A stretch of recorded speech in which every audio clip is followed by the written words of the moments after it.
Hey, USC Trojan fans, is the next number 55 already playing for USC this year?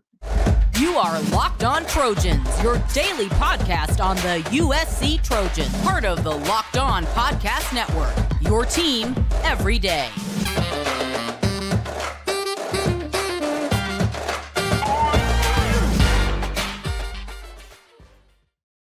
Hey, fight on, everyone. I'm your host, Mark Culkin, and thank you for making Locked On USC your first listen every day, Monday through Friday, whether you're watching on YouTube or wherever you like to download your podcast. We are free.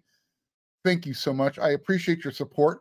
We are real close to that 4,000 subscriber number on YouTube, less than 100 away. Help me out. Get me there before game time. And when you like the episode, don't forget to smash that thumbs up. Both of those contributions mean a lot to the show. I don't want you to miss one, so hit that bell notification button. The answer to the question that I asked, is the next number 55 playing for USC this year, is yes. However, you won't see the number 55 this year. You will in spirit, just not on an actual player. If you're watching this episode of Locked on USC on Thursday, like I know you are, first thing, then sometime within the next 48 plus hours, USC is going to be kicking off their season, and they're going to be looking to tackle San Jose State. Tackling. Big word. If USC's defense tackled last year, they would have made the playoffs. We've talked about it. It sounds like I'm going to keep beating a dead horse. I'm going to take a little positive turn here in just a second. I promise you. When you get as close as USC got last year and not make it to the playoffs, settling for anything less than a playoff appearance in 2023, that's going to be considered it's probably going to be considered a major letdown. There would have to be some extenuating circumstances to make that easy to digest. So you want to know why I'm so confident about this year's team? It's because of the defense's potential. I know how bad the defense looked last year. I even said it on the Locked on Oregon Ducks podcast.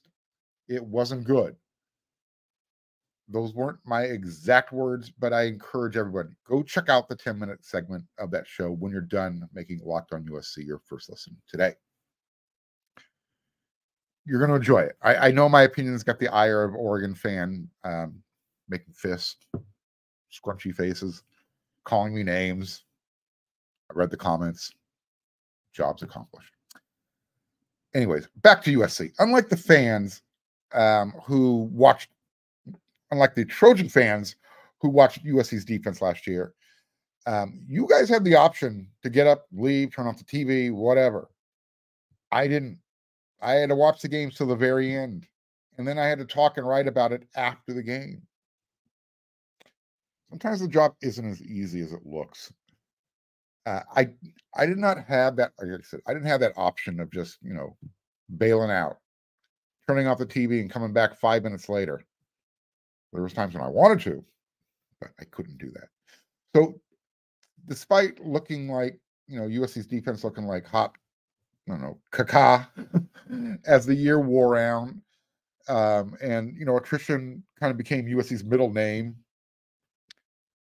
There were signs that Alex Grinch's high risk, high reward defensive scheme can get the job done.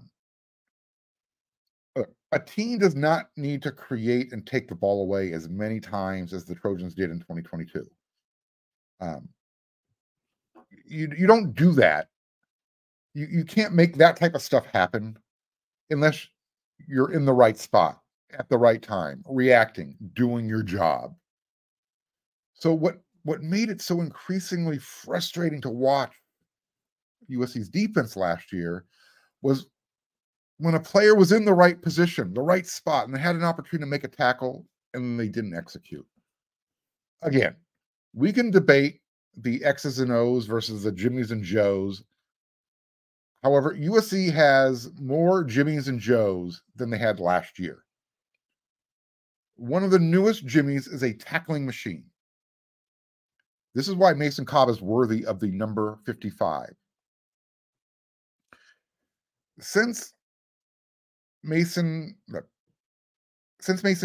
put on the Cardinal and Gold for the first time, that was before spring camp started.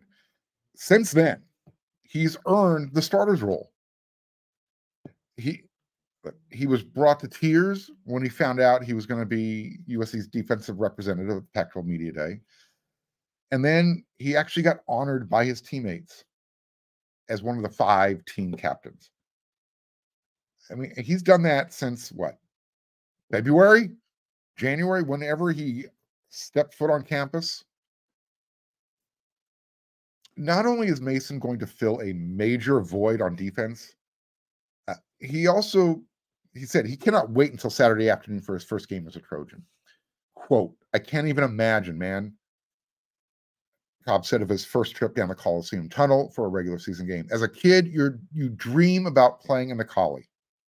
You know, USC and all those guys coming through here like Junior Seau and Troy Polamalu and all those guys. I'm excited. I'm really excited, end quote.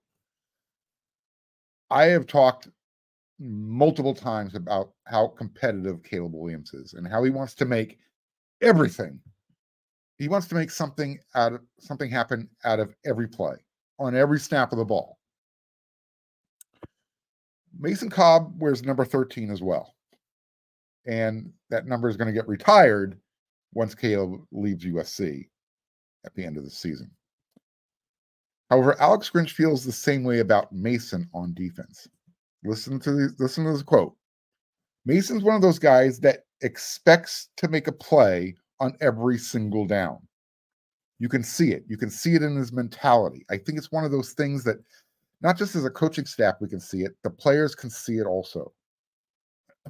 Grinch said Cobb has been the model for other defensive players since he arrived. Sounds like Caleb Williams.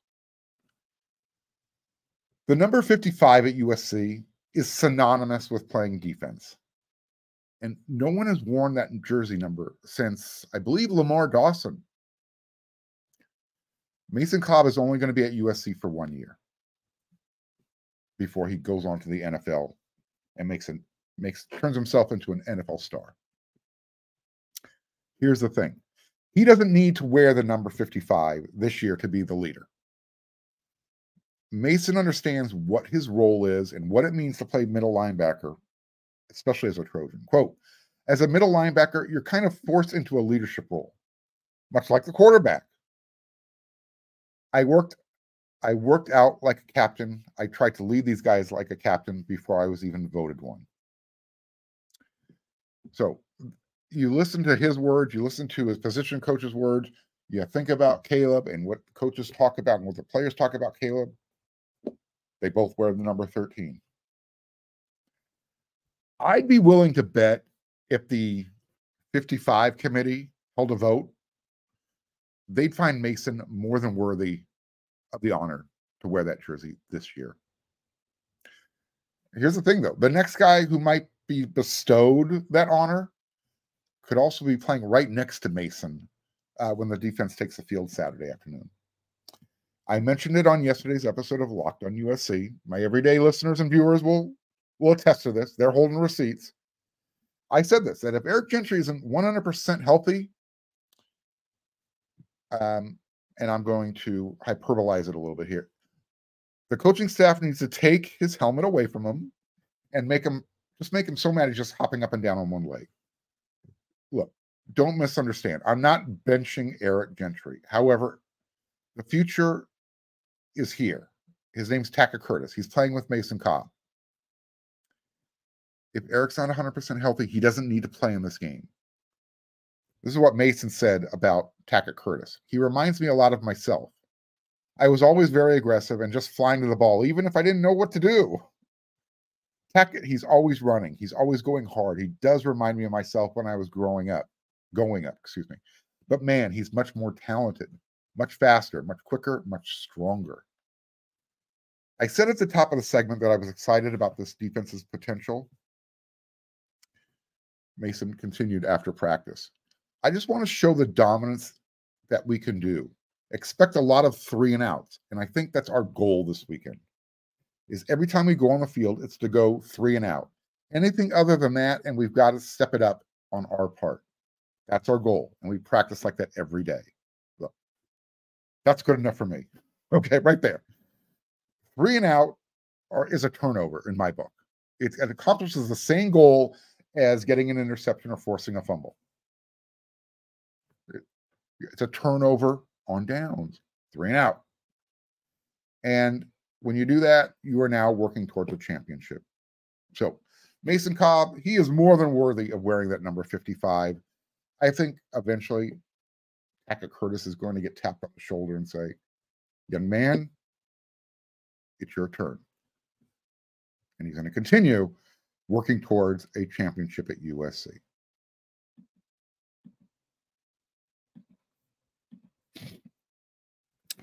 Every championship team, it's all about making sure every player is a perfect fit.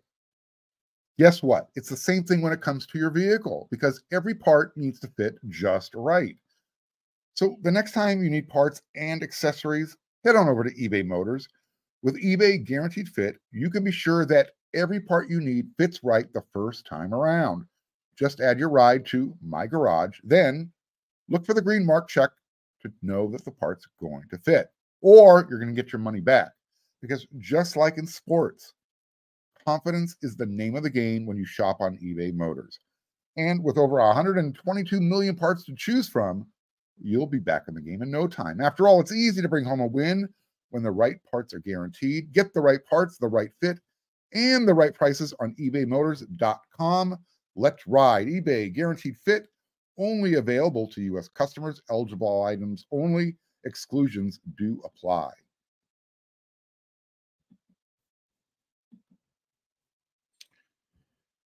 Yesterday, I released my first depth chart, and it was real quick. It was off the cuff. This segment, I want to talk about the backups, because this season, it's more about the backups than the starters. Someone asked me offline, hey, Mark, what about Max Williams? How come you didn't mention his name? I should have. I apologize. But like I said, it was quick. It was off the cuff. I was trying to do this with names off the top of my head while glancing off at an Excel spreadsheet. Look, I should have mentioned Max Williams. He's going to play a significant role at one of the safety spots this year. But that's part of the problem of having so many talented pieces available in 2023. And that's a good problem to have. Look, for all I know, Max Williams is starting on Saturday. I wouldn't be shocked in the least. I gave you my depth chart. I'm going to stick with it, unless I hear something different between now and Saturday. That should tell me to change my depth chart. So if you're a starter, if you're not a starter, that's not a bad thing. Because 2023, again, it's all about the backups. That's what was missing last year. Lincoln Riley had his starters. That wasn't the issue. The issue was when the starters had to come out of the game, or they were unavailable due to injury. Were the backups capable? On the offensive side of the ball, I think Caleb Williams covered up some of the issues. And that he was able to do that, obviously, until he got hurt in the conference championship game. But until the dearth at the tackle position showed up, you really didn't see those glaring holes at the backup positions. And here's what we saw at the offensive tackle spots. Cortland Ford, Bobby Haskins, they were playing musical chairs at left tackle. And it was depending on, who was healthy and who the coaches trusted. Yeah, that was an issue. Neither one are with the U.S. anymore. Cortland Ford, he has moved on through the transfer portal. He is now competing for a starting job at Kentucky. Bobby Haskins is still fighting for a job in the NFL. Now, Mason Murphy and Jonah Monheim were the only other two guys that the staff used when it was their turn, when they were needed to play offensive tackle, either left or right side. So for the most part, the offensive line held up all season outside of that left tackle spot. But as the season wore on, things started to break down a little bit. Look, playing in the trenches, you're getting hit. You're getting crunched and squished and rolled up on from every angle. I'm not sure many people are aware of this, but Justin Dedich, your starting center this year, he played much of the second half of the season last year with a pulled hamstring and other injuries. I mean, he had a stick running up and down his leg from the top of his butt all the way down to his ankle. That's how much support his leg needed just to make him functional on the field.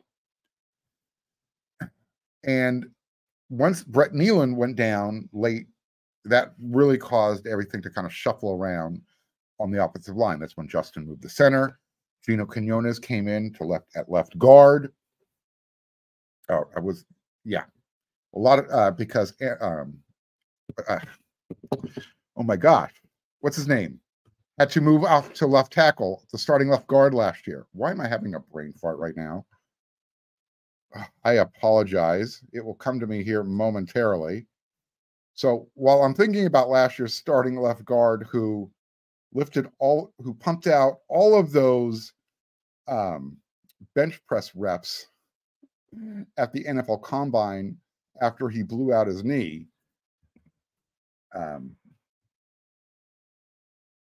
the offensive line really went into a shuffle. I apologize. My brain is just fried right now, and I can't believe it. Anywho,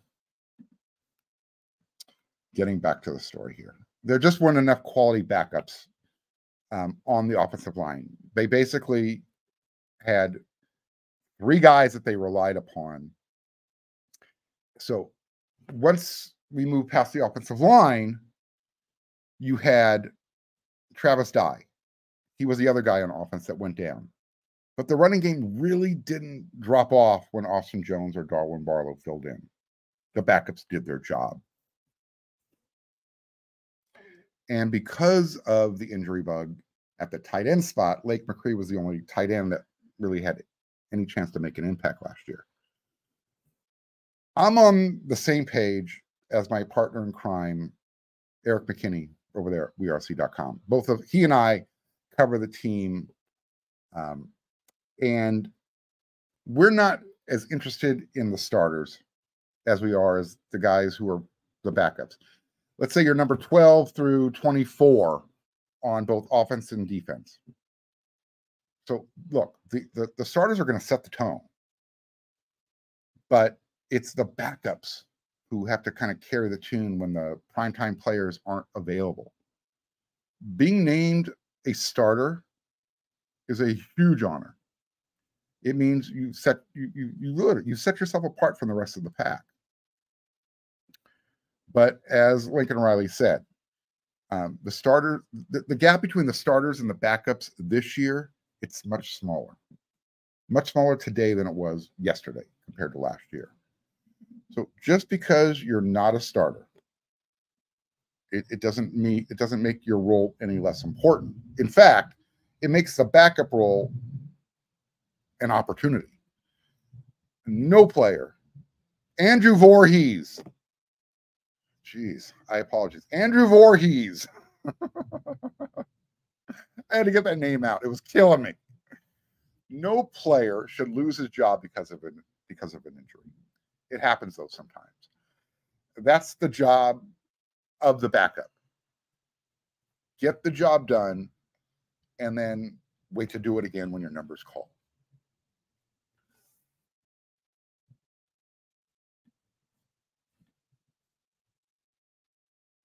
The show is brought to you by BetterHelp. Give online therapy a try at BetterHelp.com, Locked On College, and get on your way to being your best self. Look, we've all been there. You get to that fork in the road, and you're faced with some tough choices, and you're unsure of which path you really want to follow, whether you're dealing with decisions around career, relationships, or anything else. Therapy helps you stay connected to what you really want while you navigate life, so you can move with the confidence and with excitement. Sometimes just talking about it with someone can help bring clarity to the situation. If you're thinking of starting therapy, give BetterHelp a try. It's entirely online. It's designed to be convenient, flexible, and it's suited to meet your schedule. Just fill out a brief questionnaire to get matched with a licensed therapist and switch therapists at any time at no additional charge. Let therapy be your map with BetterHelp. Visit betterhelp.com/lockedoncollege, and you do that today, you're going to get 10% off your first month. That's BetterHelp, HEL like Larry, P like Paul.com/lockedoncollege.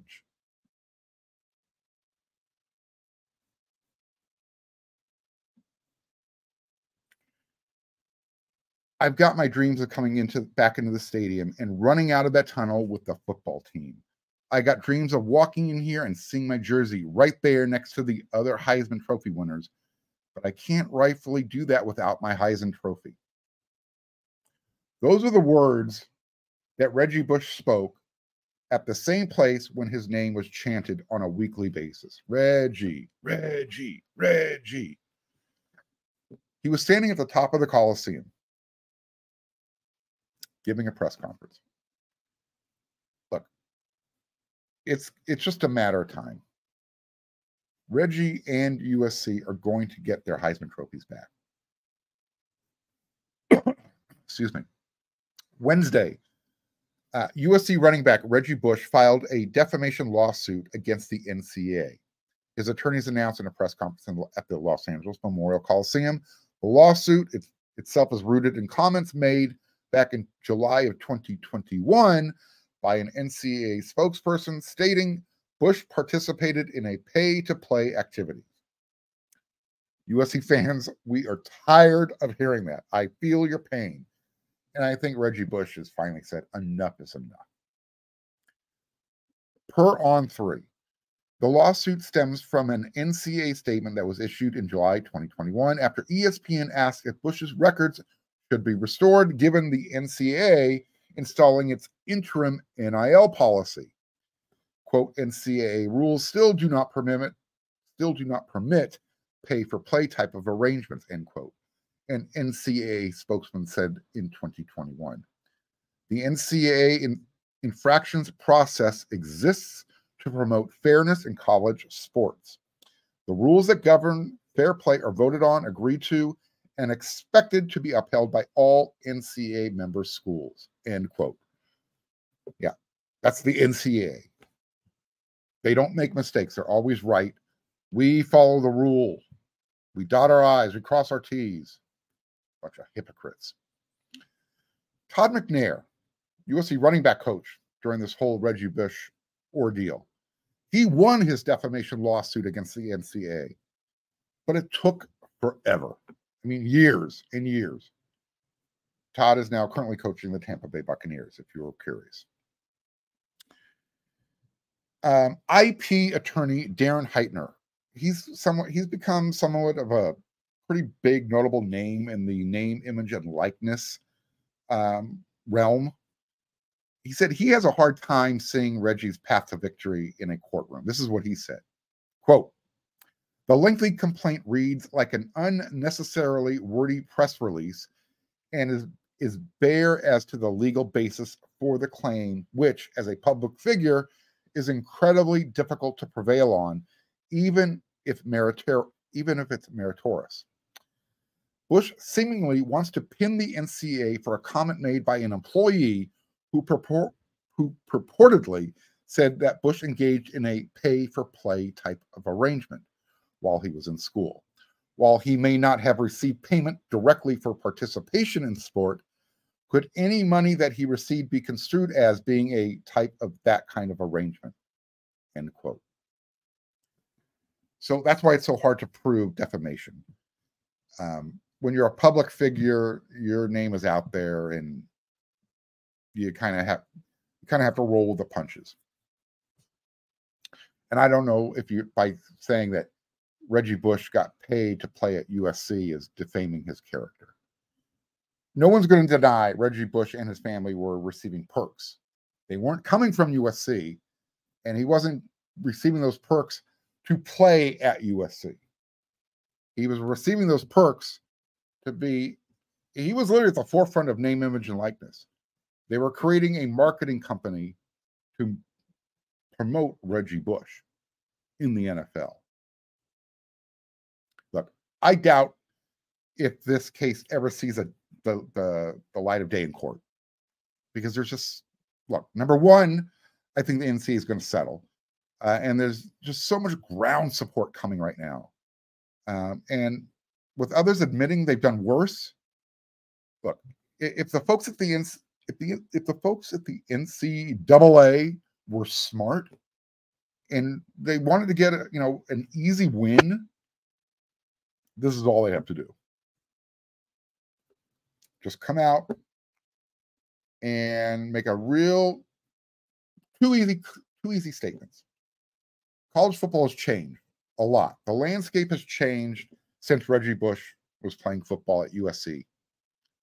And while we still agree with our rulings that we handed out over a decade ago, it's time to pardon Reggie Bush, considering the current climate.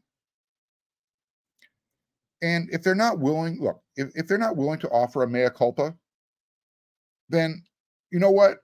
The NCAA needs to go start collecting Heismans from other former winners. And they can start at Johnny Manziel's house.